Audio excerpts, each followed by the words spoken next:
सच्चिदानंद रूपाय विश्वोत्पत्त्यादिहेतवे तापत्रय विनाशाय श्रीकृष्णाय वयं नमः। श्रीकृष्णाय वयं नमः। जय जगन्नाथ। विश्वर अगणित मानव जाति जनसमूह एवं लोक मानू सचेतन वार्ता कार्यक्रम को आउ थे स्वागत। आजिर कथावस्तुर शीर्षक उद्धवे कहन्ति माधव।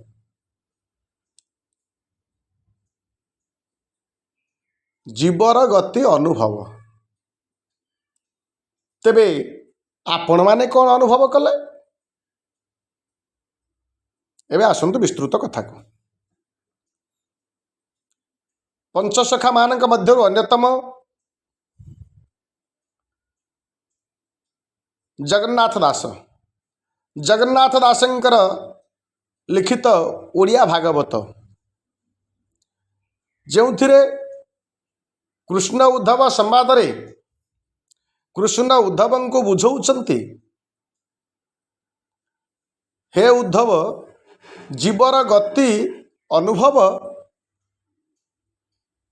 ए कथा को कृष्ण उद्धव को कहउछंती। जहाँ जगन्नाथ दास लिखिछंती जीवर गति अनुभव उद्धवे कहिले माधव। ताले जीवर गति आमे अनुभव रे जानिबा। कौन अनुभव करिबा आउ कौन बुझिबा? एबे आपण माने कौन बुझिले? तेबे टिके विचार करंतु। वर्तमान समय रे मालिका को नहीं अनेक कथा अनेक मत ये सब देखा मिलू, किंतु ए पर्यंत अनुभव कला भली कथा कौनसी मालिकाकार कथाकार प्रवचक कहीं कही पारु नाहंती। कौन पाई कौनसी एक प्रसंग को प्रमाणित करि पारु नाहंती। आउ जहाँ कहउचंती ता भूल प्रमाणित कहीं की होउछि? तार कारण जो माने निजकु पंडित गवेषक कथावाचक प्रवचक बोली कहउचंती से माने बुझी नाहंती। से माने अनुभव करि नाहंती। कौनसी बही रे लेखा जाइछि बा कौनसी पोथी रे लेखा जाइछि ताहा पढ़िचंती। तेणु जहाँ पढ़िचंती ताहा बुझी नथिबा कारणरू जहाँ पढ़िचंती ताहा बुझी नथिबा कारणरू ता भूल प्रमाणित होउछि। जदि ताहा अनुभव करिथान्ते ताले ताहा निश्चिंत सत्य होइथांता। जो महापुरुष अच्युतानंदंकर लेखा को सुकांत दास निजकू जड़े बड़ साधु कही अच्युतानंद कथा को कही समग्र विश्ववासी निकट रे निजर दोष स्वीकार करने सहित क्षमा भिक्षा करिसंती। केवल सेतिकी रुहे अल्प कई दिन तले सही अच्युतानंदंकर लेखा को कही प्रमोद पृष्टि बाबू जे कि निजकू मालिका प्रवचक परिव्राजक यही नाम अभिषिक्त करिसंती निजकू निजे। से मध्य मानव जाति निकटरे निजर दोष स्वीकार करी बा भूल स्वीकार करी क्षमा भिक्षा करिसंती। केबे चिंता करू नाहंती महापुरुष जहा लिखिचंती ताकू आमे किभली बुझिबा, केउ ढंगरे बुझिबा, आकू बुझिबा पाई कौन आवश्यक, जहा लेखा आईछि प्रथमे बुझंतु। निजे कहउचंती जे ठारगार अनुभवर कथा।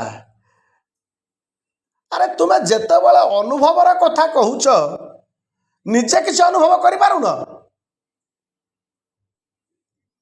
जेतेबेले ठारगार कथा कहउच से ठारगार को निजे बुझ। प्रथमे ठारगार को निजे बुझ, तापरे चैनल रे कहिबो, टीवी परदारे कहिबो, हजार हजार लोक मानक आगे कहिबो, स्टेज प्रोग्राम करिबो।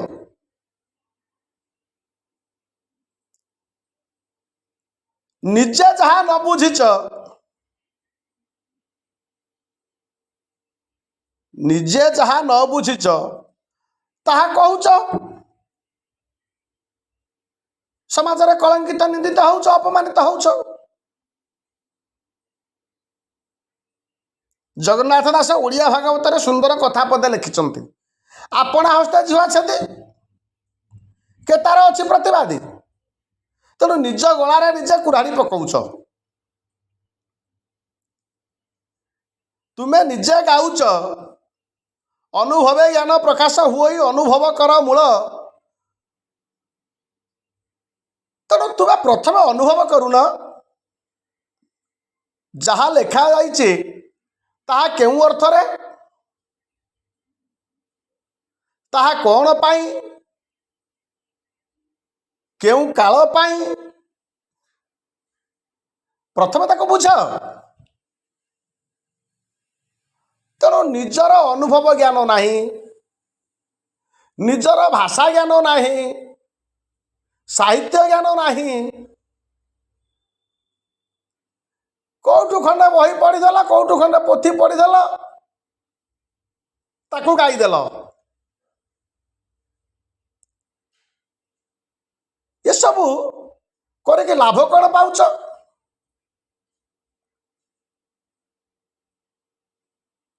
प्रथमे मालिका बुझ। प्रथमे जो माने मालिका गवेषक कहूच, केवल जे प्रमोद पृष्टि कहूच ता नुह,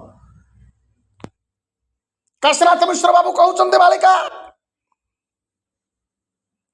अरे तुमे जदि मालिका बुझिच, चोर भलिया ओडिसा रु कहीं पळैल?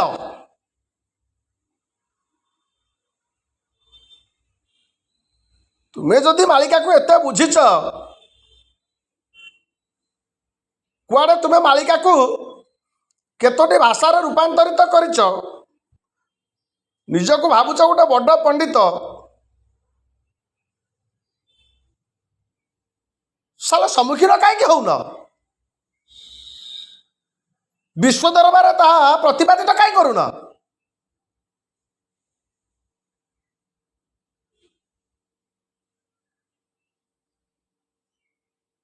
विचार कर,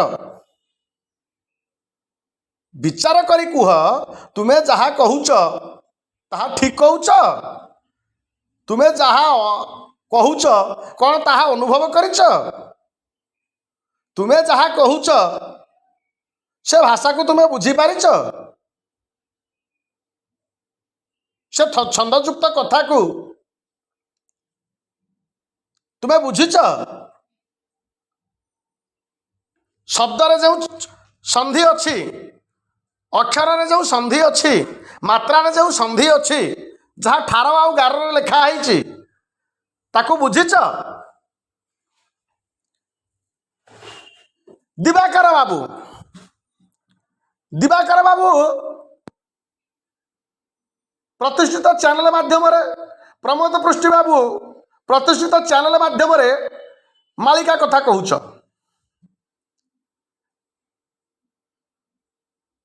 जदि तुम्हें मालिका बुझीच